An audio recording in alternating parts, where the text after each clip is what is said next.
I opened my eyes, or at least I thought I did. My bedroom blurred into a waking dream, the ceiling fan spinning overhead, my husband sleeping soundly beside me. I lifted my hand. Long, slender fingers, kind of gray-green in color, danced in the dim light. Too many fingers, too long, too thin, but strangely familiar. And then I was somewhere else. A dark, metallic room, clinical but safe, comfortable. I'm on a table, but my body stood beside me, and another woman stood beside her. They're standing over me in this body on the table. The woman, dark curly hair pulled back, eyes sharp with knowing, shows my human body a glowing device. Careful, she warned, pointing to my strange new form. Stimulate the body, but avoid the left thigh. You could cause harm. My human self grinned with curiosity and pressed a button. Waves of energy pulsed through my mantis body. I could feel it, an electric sting, not quite pain, but not far from it. Two beings, one consciousness, between worlds. And then I woke up in my bed, human again. Or am I? Would you, could you?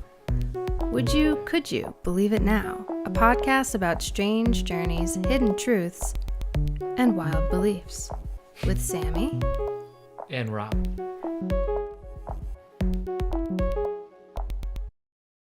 The Mantis Beings Part 2.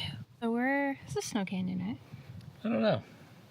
I think it's technically Snow Canyon. Some kind of park. Yeah. It's technically the free part. Was it free? I don't know. We have a pass, so we're allowed in. We found this really cool YouTube channel, which I tried doing research before and never saw this, so it just came out of nowhere. Came out of the blue just in time for this part 2 of the episode. But it gathers all of the, I don't know all of them, but a lot of clips from the internet where people have talked about mantis encounters. So we watched a lot of them, and there's some things that we noted as themes. One being that they tend to wear purple capes. Mm-hmm. That's interesting. There's some pictures we can show you.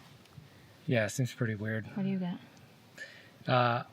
Other thing I found out about mantids is that they have sometimes have motherly features. Not features, but they have a motherly presence. Oh, they tend to communicate that they're family. Yeah. They say hey, we're related to you or something. But they feel nurturing in a more motherly way, I guess. Yeah. And these are depictions from all random people, different people who don't know each other and hadn't heard of each other's accounts. And just to reiterate, this is not easy to find online because it's weird. People find it weird, people think it's weird, so they're not readily sharing. And it's not like they're, doing DMT and seeing them all the time or it's although all there different. Are some cases. There are, but there's all different types of people that are taking a look at these yeah. and seeing them. So Rob ran out of things to say, so we're going to head back to the studio. Why is it got to be about me? This thing is cool, by the way. We're just casually chilling between two rocks.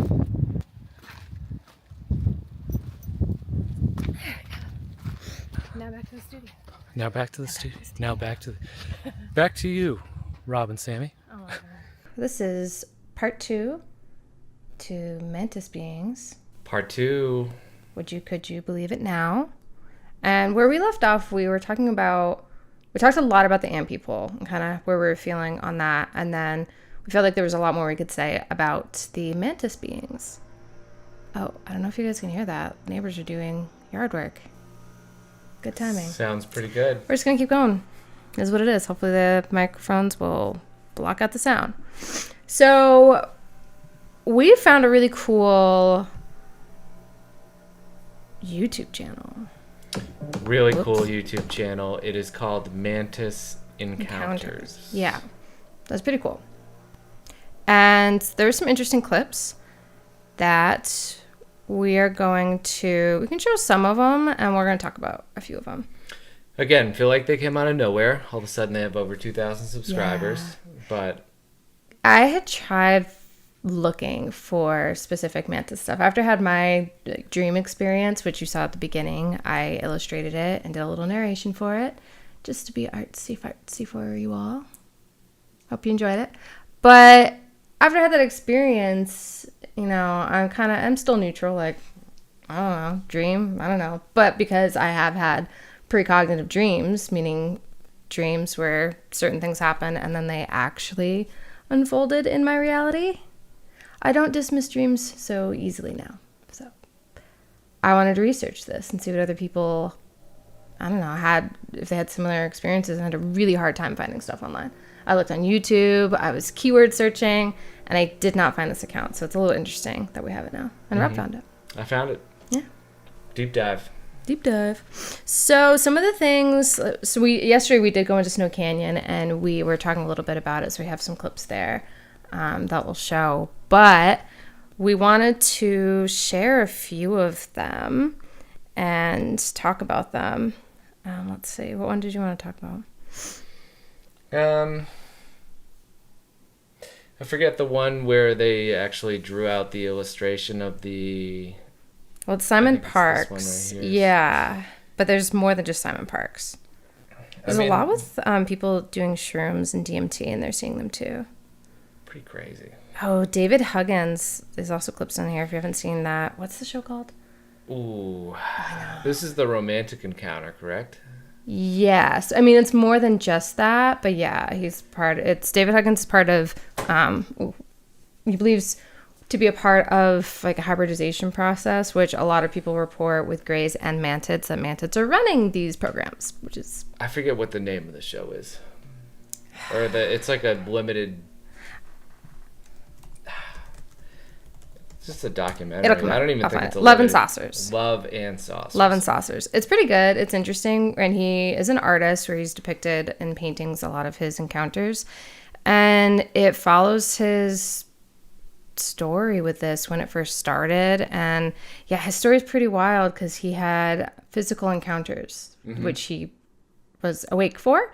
Some he's had more like sleep state experiences, but he had very physical encounters with a female gray hybrid, I think so. Yeah. It's like a womanly figure with hair. Physical. Got a little physical, yeah. And there are resulting children. So it's a really interesting, I think it's a documentary. Yeah. I don't know where it is. I think it's a documentary. I think it was on Amazon Prime or Netflix or something. Yeah, it's on one of them. Just Google like how to watch it, and we can tell. Love and Saucers. Because they have their own website, obviously, where there's a shop and stuff. But it looks like it's on... Yeah, Amazon Prime. Yeah. Oh, and Apple TV. We probably watched it on Apple Prime TV. and Apple TV and YouTube TV. I do recommend it. Oh, it has 91% on Rotten Tomatoes. Really? Yeah, it does. Yeah. 7 out of 10 on IMDb. $2.99 it's good. on Amazon. Yeah. It was good. Even if I wasn't already like previously interested in this topic, I would have been like, what? It's worth the $3. Plus, they also like he shares a lot of the drawings of the beings that he's seen. Yeah. So I think that was pretty worth it. A lot of the hybrids, Greys, and Mantis Beings. So, but he shares a similar description of the Mantis Beings being tall and in charge, like seemingly wearing robes and seeming to operate a kind of like medical environment, procedure-based environment, like doctors, which is pretty interesting. And a lot of the other clips, that's a really, really, really common depiction. Let's see. As a childhood. There's a lot, honestly. There's so many. I didn't get through all the clips because they just keep coming. Oh gosh, there's so many. Okay, so this is Nadine Lalick? And her experiences with Mantid beings. Now, I have only seen one mantis repeatedly throughout the years. And this mantis apparently is all, seems to have a positive attitude towards me, an interest in me that goes deeper than any of the others that I've seen. I think that a number of the races have connected, and there's so many different arguments about why are they here, what are they doing, why the hybrids, all of that. First of all, I think you go back to the overall thing. I think we're seated. Okay, I think our race is seated. And I think that although there is some of the hybrid thing going on now, okay, and they are producing hybrids, different types of hybrids, I do think that what may be happening overall, and the greatest possibility with a number of races, is that they're trying to get the violence out of us. They're trying to, because we are spiritual beings living in these, we are living in these outer garments of these bodies, but we're spiritual beings, and we may keep recycling and coming back into these particular beings as a human being. We may not. We may be done with this and move somewhere else. But I think that there are certain species that are working with our containers, the humanity, the conditioning that's in there, the way our brain functions, certain things. That being said, a lot of the experiences have been genetically altered. I do believe I've been genetically altered. I do believe my father was genetically altered, and my grandfather, okay? And so I believe on that side of the family, there was a whole line of genetic alterations that have happened, okay? So I think there is consciousness when they begin to interact with a certain genetic line of humans. And so, for instance, this mantis entity that you've had a personal relationship with, which... Okay, we'll stop that there. That was definitely taken from Stuart Davis, who's someone who has had a really good podcast called Aliens and Artists. I definitely recommend listening to that, and that was taken from a clip of that, so that's pretty interesting. The thing that kind of caught my attention to this one is talking about containers, human beings being containers. That's something that Bob Lazar said. Do you remember that? Did he say that? Yeah, back when he first came out as a whistleblower, he was talking about Area 51 in Los Alamos, and having been an employee there, that he saw some strange things. And he's an extremely controversial person for anyone in and out of this topic and field. A lot of people don't believe him, haven't believed him. More people believe him now that Congress is having hearings about many of the things that Bob Lazar said back in, what was it, the 80s?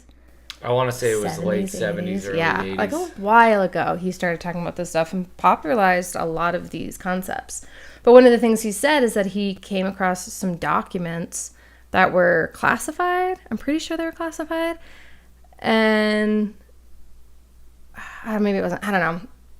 I don't know if it was classified, but he said that these documents that were military documents, official documents, said that human beings were containers, that the aliens were saw humans as containers.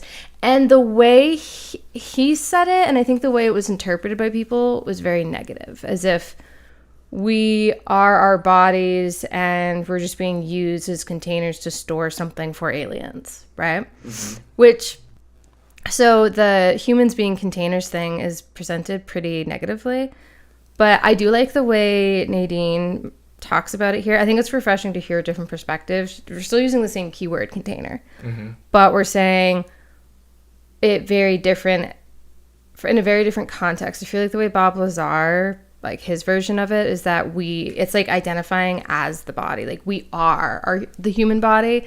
So the way it feels like he's hearing it and saying it, or the way that audience at that time heard it, was, we're containers and they're using us as container. Like that's what it sounds like. If you identify as being your body, that's what that sounds like. But the way Nadine is talking about it, it sounds like she's saying, no, we are maybe a soul or a consciousness, and we are the thing that's inside the body. So the body's still a container, but it's basically saying, well, don't identify it as your body. You're not the body. The body is assisting you in having an experience as a consciousness, which I think is pretty interesting. And I mean, if you follow any kind of near-death or out-of-body experiences, I feel like Nadine's theory or hypothesis kind of lines up with that. It does, yeah. And a lot of people will see mantids in near-death experiences too. It's pretty interesting. I don't know. The thing that brings me back is there's like this Netflix show. What's it called? The one with the lady. She's like kayaking or whatever, and then she falls over and hits her head, and then all of a sudden she's dead for like 30 minutes. Such a good show. That's the one that This is the one I keep going back Oh to. my gosh. This, I don't know why this interests me so well. I guess I do know why this interests me so much, but just do like a out of body or near death experience on Netflix. Surviving Death. Surviving Death. Okay, Yeah, I yeah. think it's the first episode. And it's based off of a book by Leslie Kean. Oh, it is? Yeah. You didn't know that? Didn't know that. Yeah, that's a Ooh. book. Yeah. Ooh. That's based on her book. Leslie Kean is the 2017 Tic Tac Oops. writer for the New York Times. She with wrote it with okay, sorry. So Surviving Death on Netflix, absolutely watch it. It's very good, and it is based off the book by Leslie Kean's book, Surviving Death, of the same name. And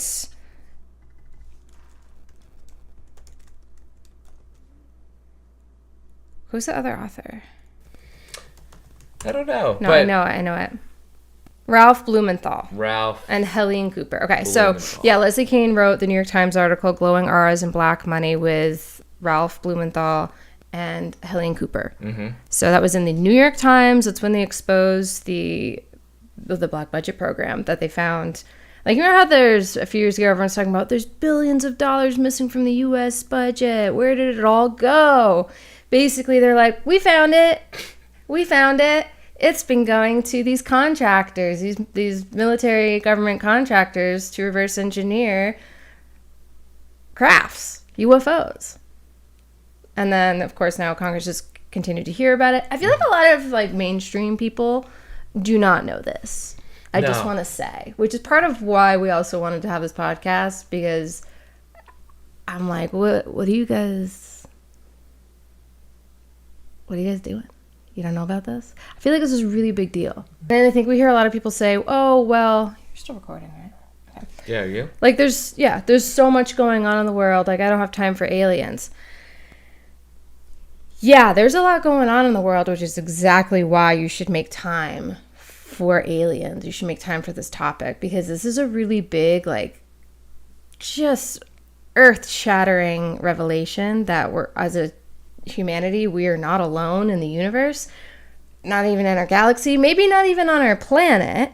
And also this black budget thing, saying that there could be technology that our government has that's pretty amazing that could change all of the problems that we're dealing with. Good. And that's why I say this topic is really, really important, and it affects all the other things we're struggling with. Like, some of this technology, if true, which it seems like it's true, okay, could absolutely turn around our environment. Mm-hmm. It could change or just revolutionize all of our systems in a way that would make food and resources so much more accessible to everyone if we're allowed to use it.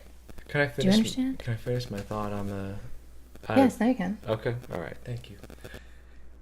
So what I was gonna say is, now we're talking about Leslie Kean. Mm-hmm.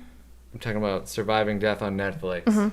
It reminds me of this the Mantid stuff you were talking about. Mm-hmm. Reminds me of out of body experiences with people Mm-hmm. where they have near death experiences or whatever. Like, they're dead, they come out of their body and they're kind of hovering over themselves. Mm-hmm. Yeah. And they feel like free, they feel better. They're like, oh, this is I don't feel like confined to my body, which is technically a container if we want to put it that way. So, but yeah, this lady like fell off the kayak, hit her head or something, and she's like, I don't know if she drowned or She was dead for, I think, a half an hour. they ended up finding her like She was 30, 40 submerged minutes. under the water that for at least 15 minutes. And the creepy thing is, like, when she was kind of in this in between, she could like see her body, she could see the water, she could see like the people looking for her, their clothes, she could like describe everything that was going on. And then also, I don't know if she like had like a message. You know, she did. Was it like an audible thing, or did she see something? I think it was both. It's been a while since I've seen it, so I have to go back. And they but were like, pretty much she got a message that said like, your son's gonna die like when he turns 18. And I think she no, had, it was 20. Oh, or 20 or whatever. And she had multiple kids. I think she might have had a couple sons. I think so, yeah. So she was kind of like, No, she knew which one. She was told that specifically one of her sons was going to die at a young age, sometime in his 20s, and She thought it was going to be when he was 20, or maybe it was 18. He ended up dying 2 years after the time that she thought. So this is pretty crazy. Yeah. That she has this accident. She is over her body. She's able to freely travel around the present moment, not in her body, and then also receives accurate information about the future. Precognition. Yeah. You know what I mean? That is the information that gets me. Well, and then she comes back into her body and kind of tells everyone about that experience, and they're like, this makes no sense. Oh, so she's a doctor.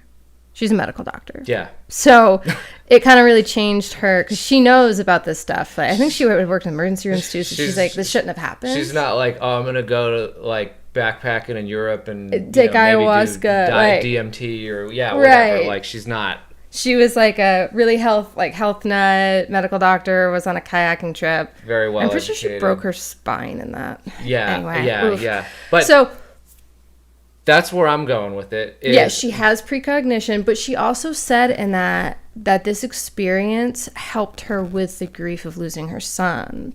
That if she hadn't had that experience, she said, I don't think I would have been able to handle losing my son. But because of that, I knew. She's like, I was so confident I knew where he was. She's like, it's like I got to preview where he was going before he went there. So she's like, I didn't suffer in the same way, which we'll get to this at some point. I do want to have an episode about that, because this is kind of like get into my origin story, I guess, if you will, for how I ended up interested in this topic. It was because of grief and losing loved ones. Right. And but I think this what's on the other side. Surviving Death is like one of the best documentaries I think that you could watch to get a better understanding of like what's actually happening, because on the container piece, and again, I don't want to like spoil it or anything, but there's another episode where this kid knows everything about a Hollywood actor. It's really weird. He rifles down like 300 bullet points. Yeah. And it's creepy. They're almost all you should really accurate. watch it. So I would definitely watch it. We are not being paid to talk about this, but Netflix or Leslie Keane, if you'd like to pay us. Yeah, I mean, if you want, we would not be angry about. Yeah, but we're currently not being paid for anything. All right, let's watch. I want to watch another one. This one is Claire Castleberry. Is that the one I want? No. Sorry, Courtney Butterbaugh. This is I just got sicker and sicker. She's talking about being healed, which we kind of briefly got into it, and this is one of the ones I wanted to talk about, because there's a lot of accounts of people having a mantid experience and having an illness, some kind of illness, and then after the mantis experience, they remember like the mantis healed them, and then they go to the doctor and they're actually better. Right. So this is Courtney Butterbaugh. So many names that we could butcher in this community. I know. We're just gonna let this play for a second here. This is pretty interesting. To the point where I wasn't really having these experiences anymore. I was just so ill that all I could do was just lay in bed, and exist. And at the lowest point of that was December of 2022. December 21st of 2022. I will never forget that day. I was lying in bed, again, just existing and meditating. That was all I had been doing. Just when I wasn't asleep, I was just meditating. And that had gone on for weeks at that point. But I was just laying in bed, meditating, and all of a sudden I perceive that I'm being lifted up out of my body again. I go through the ceiling, and then I'm aware of lying on a table in what was obviously an alien craft. And I was completely freaked out. I wasn't frightened, but it was like, wait a minute. I think I'm on a spaceship. I was lying on this table, and the craft was really organic. It was strange, because if I kind of looked off in the distance, it would resolve itself. And it was like there was another room beyond where I was that I could see. And there was like a bank of computers and a large window that looked out onto outer space. But then if I pulled my attention back to my immediate surroundings, that went away and like a wall formed.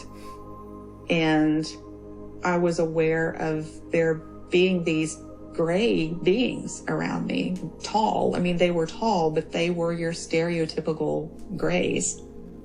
And they told me, they said, don't worry, you're here.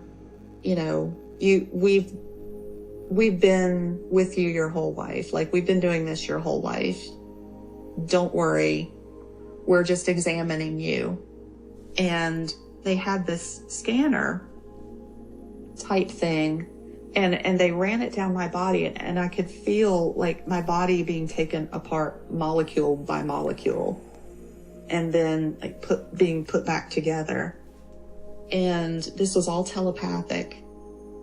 And I got like this information download all of a sudden. You know, I knew that they'd been monitoring me my entire life. They were interested in my health. They had been watching my family. They were interested in my DNA. They were interested in my family. This had been going on my entire life.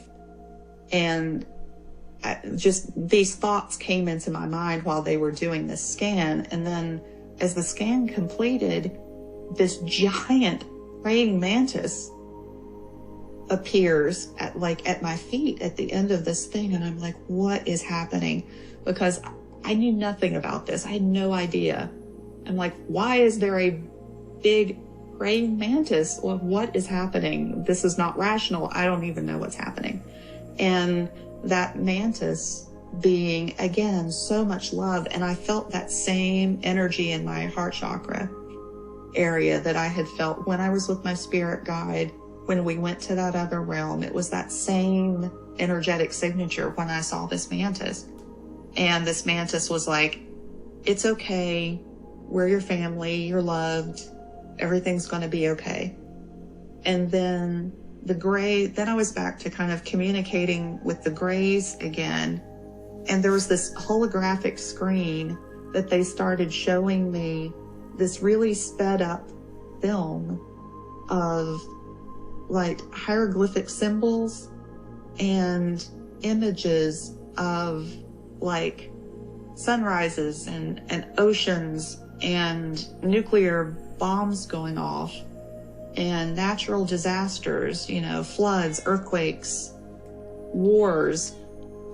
These images were just flashing. We have to pause because Rask is here. We have a rare Rask sighting. He's in the building.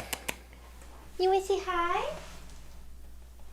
Oh my gosh, he weighs 20 pounds. He's a little big boy. He's a big boy. Oh no, he's so cute. He's a little sensitive about his weight. I know. I'm sorry. Right into I'm the sorry. microphone. What do you have to say? Yeah. Okay, well, this is Rask. We've now officially met the other cat. The other cat. The big bear of the house. Oh, no, he's just a baby. Okay. Put him back. All right.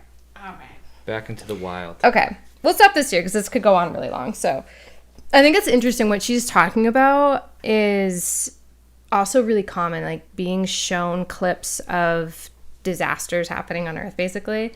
And it also kind of does, again, remind me of Bob Lazar's container theory, that the aliens are using us as containers. Because what it kind of sounds like is that when they're saying, like, oh, and this is just me, like, speculating here, so take that as you will. What it sounds like to me, if true, right, taking what Bob Lazar said, taking what some of these people are saying, it does sound like, oh, when they're like, oh, we're your family, like you know us, you're related to us, it kind of does make me think like, are the Mantids or aliens, yeah, they're using us as containers, like they're sending like their souls to have human experiences. And it seems like to some extent, at least, maybe they're managing the experiences a little bit for their family members that are in human bodies. Possibly. It's interesting. It's an interesting thing to think about. It's like kind of fun to mull that over, but I don't know. It's just what that makes me think of. And it would make sense, like, if that was true, that they're wanting to heal and help their family members in the experience. Because there's a lot of accounts of people being healed. There are. Yeah. There are. I don't know. What do you think? I mean, it seems pretty wild initially. So if we're going to sum this up, Yeah. we're pretty much saying that these praying mantis-like tall beings are grabbing people out of their homes. They're placing people into a ship where they are possibly being operated on for reasons that we don't know.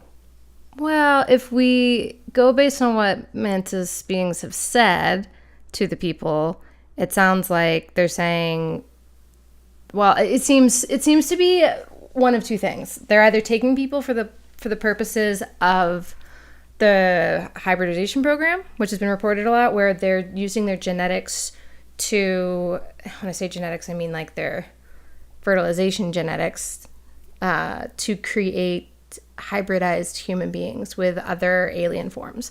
So there's some of the depictions, like when they've been taken, they've been used in that way, and those have been the more traumatic experiences, which, I mean, yeah, that sounds not like a good time. That doesn't sound like a good time. But then you have these other ones where they're being taken and the mantis are like, oh no, we're family and this is why we're doing this, and we're helping your body. So it seems like one or the other, and that it does seem to track family lines. Like, if one person in the family has had an experience, they'll find out that other people in their family had similar experiences. And this is the part where these stories catch me, okay? I do try to stay neutral so that I have room to be wrong and change my mind. That's why I like to stay neutral. And I don't want to close my mind off to any of these things. So I'm going to entertain these stories. Absolutely. But the thing that makes me be like, is when you have people like in these family dynamics where they're not talking to each other about this stuff. They're not sharing these experiences. But then once one is like, all right, I got to say it, I've been abducted by aliens. Then all of a sudden another family member's like, yeah, same. And then their stories will line up. And this seems to be happening when it comes to this topic in particular. I'm like, I have a harder time dismissing these because I know how hard it is to find this information. It's not like you really got to dig deep into ufology before you get into these types of descriptions. So I just cannot accept that it's the whole, they just had that experience because they were primed to have it. They've heard these stories before. No, they haven't. These are not out there. This is the most these stories have ever been out there, and a lot of these stories are coming from... It's like saying aliens and koalas are connected or something. You're like, I would have never thought that. You know what I mean? Why would you ever think of praying mantis? You know what I mean? You mean like the connections that they have in common with these stories? Like, these people have never heard other people talk about this before. And it's not that people aren't, it's just really not accessible to find these stories. Like, you have to dig for a while. Now it's more accessible than ever, but again, a lot of these encounters, a lot of people are talking about experiences that were, you know, like the ones you brought up, like this guy's having these experiences in the 70s. It just like, you know, these encounters have not been widely shared, and they haven't been brought up in the media in the same way that the Greys have. Not at all. And like, you hear that a lot when people talk about Greys, like, oh sure, you probably just watched like Close Encounters and then you thought you had an alien encounter. This doesn't count for this. Like, it's not the same. And even Men in Black, like which is how we got to this, those bugs don't look like these that we're covering. No, they look like worms, or like, they look more like our bugs. Something else. Yeah, they're not as like humanoid, I guess, but so it's, I don't know, it's just like there's a lot of common threads. So I don't easily dismiss any of this. It's hard to do that when you watch that Netflix show we talked about and Yeah. hear about bodies being containers. And then you hear about Bob Lazar, and then you start you're like, oh man. Putting all those little pieces together. All the little It's breadcrumbs interesting. that are left for us, so. But I'll say this again, I say stay neutral because you could easily become dysregulated from all this stuff. You could easily lose your grounding and get a little unhinged. Keeping neutral is to say, I'm not going to jump in the belief camp on any of this stuff. I'm going to stay open-minded. But don't get lost in it. You know what I mean? You could get unhinged really easily. It's easy to do. And if that does happen to you, just bring it back to that neutrality of being you don't need to fully believe it, especially if it's making you feel lost and confused. Just ground. Give yourself some of that neutral footing. Don't dismiss it. But hold. That's all you can do. That is all you can do. But it's interesting to see as this unfolds and more people are sharing stuff. Yeah. Yeah. That's why they call it a rabbit hole too. Go slow. Little go slowly down the rabbit hole Go so you don't slow break into any that bones. hole that's meant for a rabbit. Okay, the last one I want to look at. This is one we haven't looked at this as much. It's the mushrooms. I was in Yeah, there we go. Peru. This is a clip that the Mantis Encounters account took off of Danny Jones' podcast. Mm-hmm. I hope we're not getting anyone in trouble. We're talking about this. I don't know. So We'll find out. Yeah, all right, we'll let this play out. He's in Peru and had done ayahuasca, and all 17 people see Mantis beings. All 17? So this is Michael Garfield's ayahuasca ceremony Did we with watch 17 people. I don't think we did. All right, let's 2011 for ayahuasca ceremony, and in a really unusual situation where the 17 of us that went down together were all separated and led through our ayahuasca ceremonies as a kind of initiatic ordeal alone, intentionally separated from one another rather than in a more kind of traditional circle, ceremony setting. And all 17 of us, separated and out of contact with one another through ceremony, all saw these weird sort of mantis-like black chrome kind of aliens that appeared to us each individually. And the next morning we all came back and we were like, oh, you saw that too? What? And in my case, these beings that, kind of ran through the whole kind of classic gamut of behavior, including, psychic surgery on you. They're opening up your energy body and operating on your subtle energy systems or whatever. So I had that experience, and I had the experience, the beings that I saw in ceremony that year were trying to explain to me. I mean, again, this is this is the subjective experience I had of this, was that they appeared to me out of nowhere, and I was like, so how are you here? What is this? How are you showing up to me right now? Are you, and what they were saying was that, that there are different substrates on which life can emerge, or from which life can emerge, and that organic biochemistry is one of them, but organic biochemistry represents a specific stratum of temperature and pressure at which life can occur, and that life can occur at other pressures in other states of matter, and that their form of life occurs in plasmas that are, they're ionized gases that are so hot and so electrically charged that organic life cannot develop from them, but that they can generate basically magnetic holograms, and that the kinds of interactions that are necessary for life can emerge out of the substrate of those holograms. And so they were basically well, you actually have this too, the living biological systems on the planet as we conventionally understand them all have this energetic component, which is, if you look at the work of Irvin Laszlo or Rupert Sheldrake or some of these other people that have been trying to understand a new biology, a lot of them, puzzle into the relation of electromagnetism and quantum vacuum holograms and so on. But the thing about they were saying is like, well, we have like a material body. It's just that our material body is plasma, and you have you have like a plasma body, but that's not where evolution has tuned your attention, or has tuned your organization as and the encapsulation or the incarnation of an inference, a model of its environment. Like you live on a slow, cool planet. And so the focal point for you as a living system is on the material, the chemical substrate. Whereas we are too hot for chemistry, but we are holograms made out of the magnetic interactions of heavy metals at the center of the galaxy. And so like we can appear to you through the nonlinear interactions of our sort of subtle body and yours. But this is where we don't occupy time and space in the same way that you do, because of the fact that our experience is centered on a different, the emergent interactions of a different phase of matter. I was like, oh, okay. All right, cool.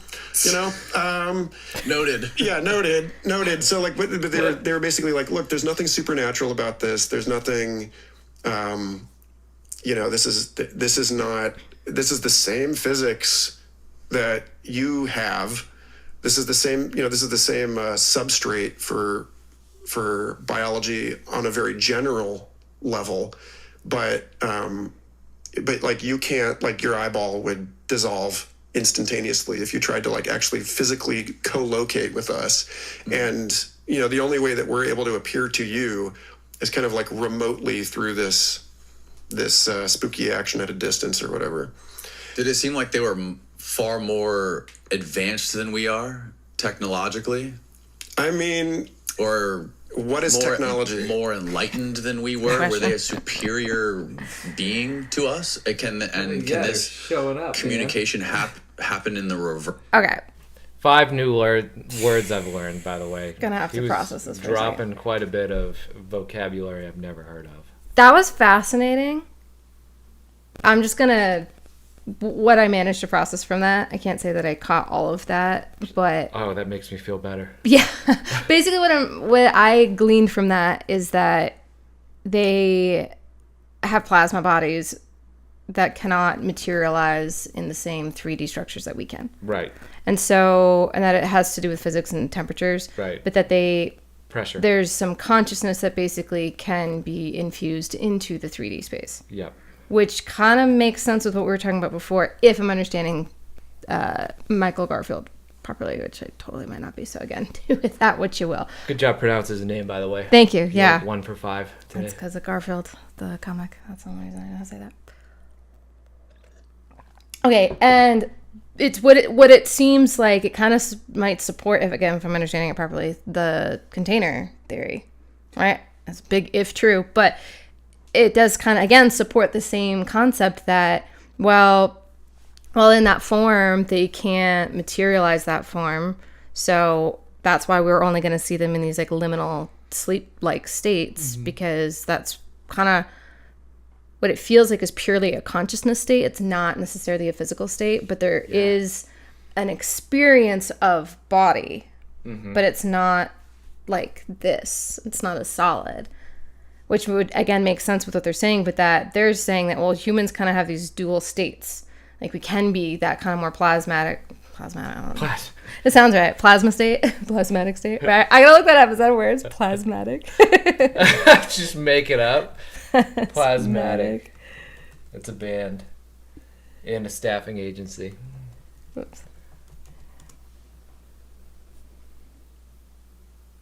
It is. Oh, wow. Plasmantic. Plasmantic? Hey. Plasmatic. Oh, wow. Plasmantic state. You just coined a new term. The plasmantic state, often referred to as the fourth state of matter, is a highly energized state of matter where gas where a gas is ionized, meaning some or all of its atoms have lost electrons, creating a mixture of ions and free electrons. This state is characterized by the ability to conduct electricity and is found in various natural phenomena like lightning and the sun. My brain hurts right now. That's very interesting. I Okay, so yawned- plasmantic. I yawned I like- almost created a new word that almost sounded really I scientific. yawned It like made sense. 4 times in 5 I'm minutes. a writer, so this will happen a lot.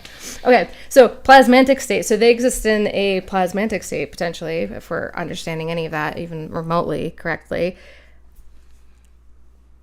Which, again, I think could make sense for why we experience them the way we do and why no one is, like, seeing them like this form, because they can't. Yeah, they're not going to be able to be like that.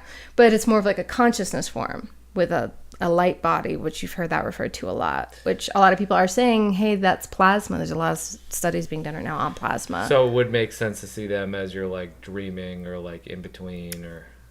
Right. Well, and a lot of people have had orb sightings too. Like that's a whole other category that we'll have to do an episode on. But where orbs they think maybe is plasma, but science has been talking about plasma as not being like sentient or conscious, and that's where things are starting to change, where they're starting to say, hey, it seems like sometimes these plasma orbs are responding intelligently. Right. And that changes our conceptions of it. That changes like, okay, hang on a second. What is consciousness?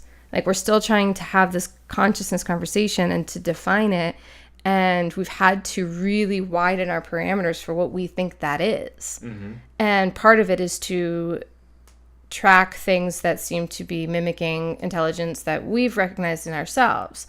And that's where plant consciousness, I feel like we have to do that next. Where getting into plants, there's a lot of studies and they're finding, plants can respond intelligently like animals and like us. It's just, it appears differently. You have to observe it differently than you would in an animal or a human, but it is happening and they are responding intelligently, which suggests that there is a sentience and an awareness that they might be aware of themselves and aware of us. And so now applying that same concept to these plasma orbs, there's a lot of them have been seen responding again intelligently. And you have to ask, okay, there's a consciousness there. And then when, I'm really like bridging a lot of stuff here. So, but it just makes me think of that and what he's saying here when it comes to these experiences with mantids. That would make a lot of sense. It makes sense to me, especially for my own dream-like experience. That kind of makes sense. Yeah. Right. I don't know. What are your thoughts? Right. I'm just like... I feel like I need time to process all this stuff because it was pretty much like a slap in the face when he was talking about... It was like 6 new words I've never heard of in my life. I was like, yo. Yeah, it was a lot. What is happening? But I guess that makes sense because I've never seen a mantid being in the flesh, per se. And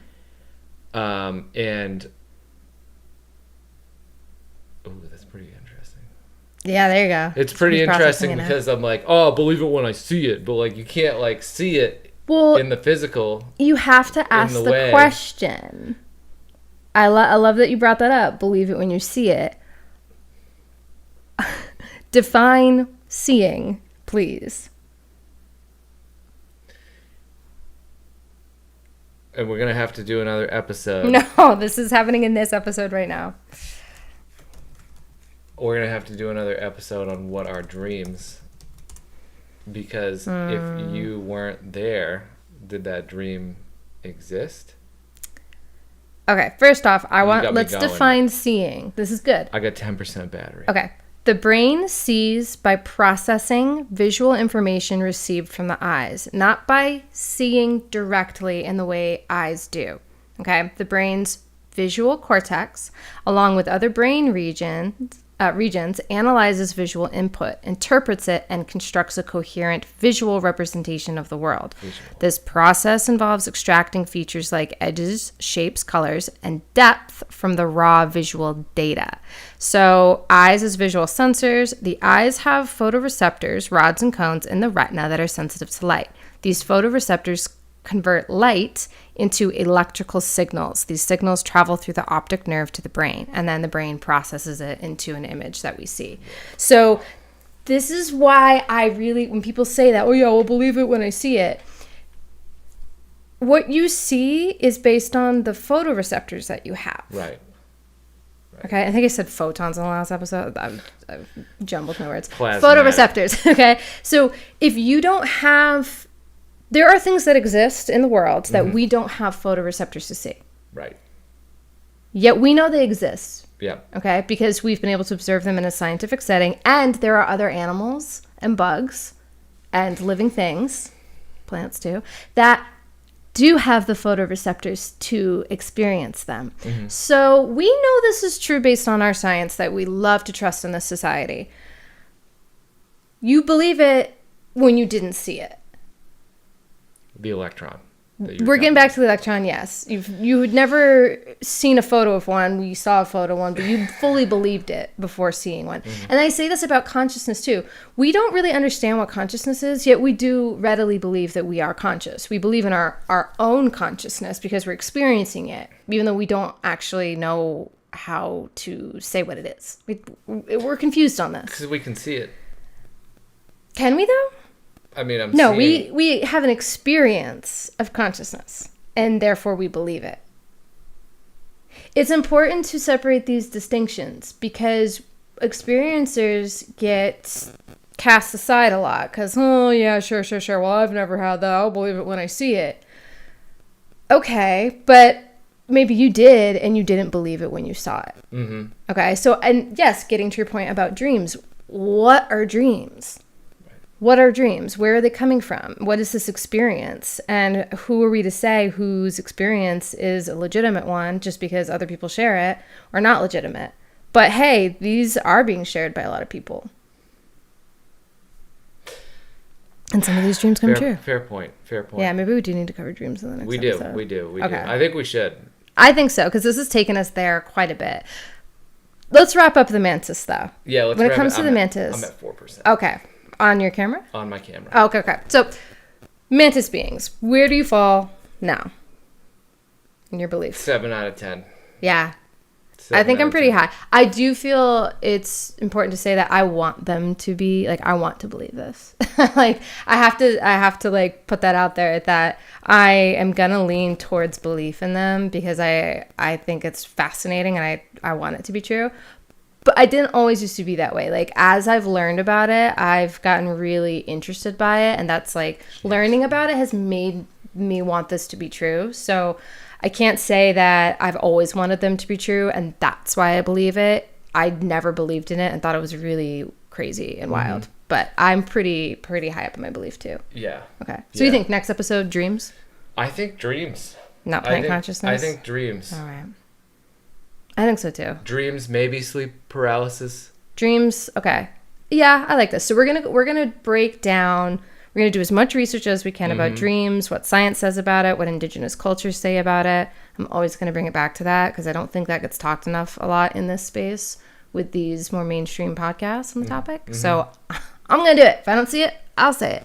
You're the boss. Gonna do it, You're and the boss then we'll get to plant consciousness At some point. before or after Nessie. After Before. Nessie. After Before. Nessie. After Nessie. Hey, Plant's been here helping out this whole time. I don't see Nessie anywhere. Whatever. All right, I am at 2%. 2%. So sign off. Say goodbye. You want me to say goodbye and then you're going to stay on? No. I'm going to leave meeting for all right now. Oh my gosh. Not on the Zoom. It's a We Zoom should do a joke. Zoom interview with someone Oh, soon. that would be We cool. should. That'd be cool. That'd be Yeah. cool. I want to bring in a skeptic. All right. Maybe my brother. Ooh, that's a good idea. We bring on someone, and not like a skeptic, like someone who's like, they haven't heard about any of this, Yeah, and we yeah. share this information, and then we ask them. just Ooh, make their brain okay. into mush. Maybe for the next episode we can do that. For We'll the see. dreams. We'll see. We'll figure it out. We're gonna But try. For now, that concludes part 2 of Could you believe it now? Mantis Beings. with Rob. And Sami. Ooh, I went first. We'll see you later. Okay, bye.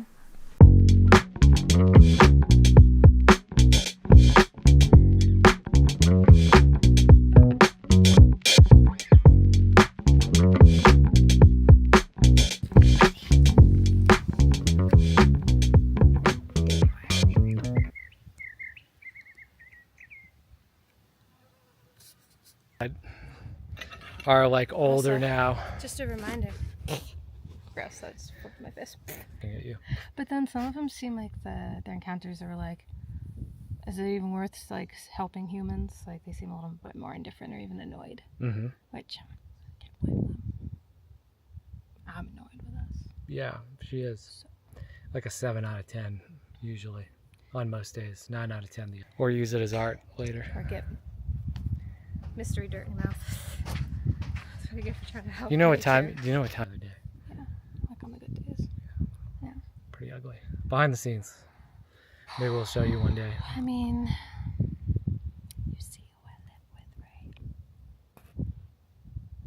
I think you heard that. Hi. You're super cute. Roll. B-roll, not B-hole. She actually has dirt in her mouth. The sand crunches. She's really good at finding dirt with her mouth. Ugh. Yeah, we have a toothless cat at the house. He spits. So, the news, not the weather. All right, we got. That would be upsetting.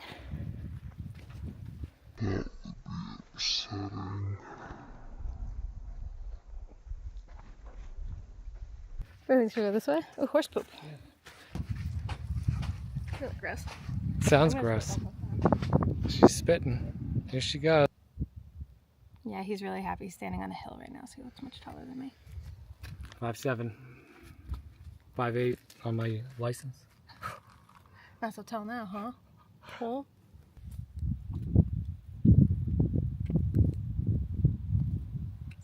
You're so cute. Bye, buddy.